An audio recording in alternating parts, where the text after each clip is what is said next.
Ça y est, aujourd'hui, premier custom.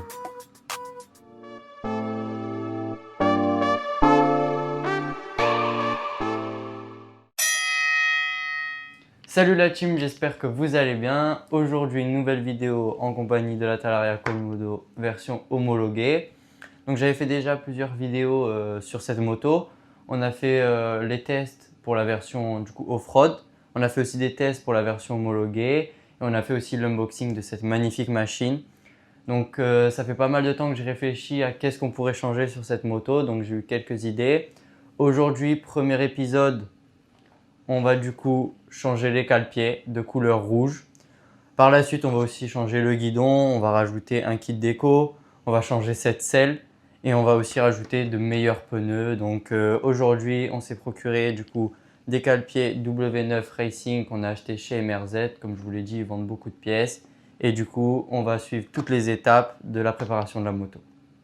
Donc pourquoi j'ai choisi du coup cette marque de cale-pied? Parce que je l'avais déjà mis sur ma Surone, je les avais en bleu. Sur ma première Surone aussi, on les avait en vert. Et du coup, aujourd'hui, je les ai pris en rouge, donc je les connais bien, ils ont un très bon grip. Donc c'est pour ça que je les ai choisis. Donc on va faire l'unboxing ensemble. On va les ouvrir. Hop, on va les sortir. On a aussi un petit autocollant de la part de W9 Racing. Et du coup, les cale-pieds qui sont vraiment très jolis. Avec écrit Wrap 9 ici. De l'autre côté, pareil. Le dessus, donc ils sont vraiment très beaux. Et je pense qu'avec toutes ces vis-là, je pense qu'ils accrochent très bien. Donc, sur les cale-pieds, il va falloir faire attention du coup au sens. Pour connaître celui de gauche et celui de droite. Celui de gauche, en fait, il faut toujours qu'il soit du coup vers le bas. Et pareil pour celui de droit. Le bas, il est du coup vers l'avant. Donc, on va venir le mettre à la place de ce cale-pied. Donc ici, entre cette partie, du coup, il y a une tige qui se déclipse juste ici. Il faut enlever cette partie-là. Puis après, on va venir taper avec un marteau pour sortir la tige et récupérer le ressort. Et puis on changera de cale-pied. Donc on va commencer.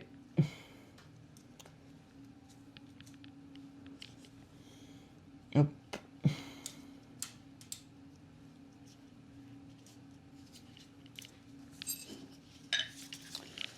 Là, on va venir taper.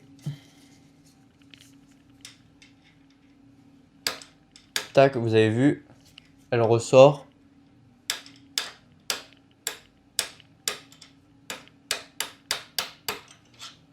Hop. Tape encore un peu.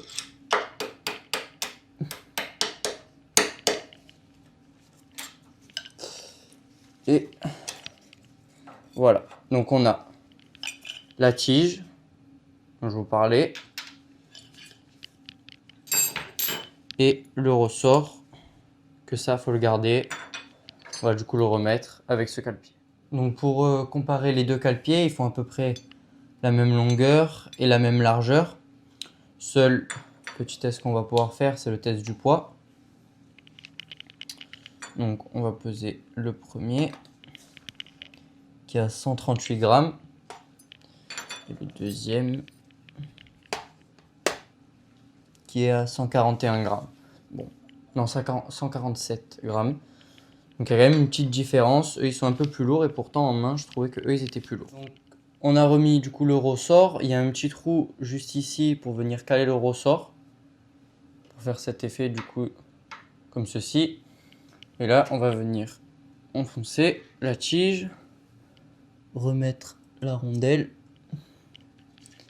Et le cale. Et le clips.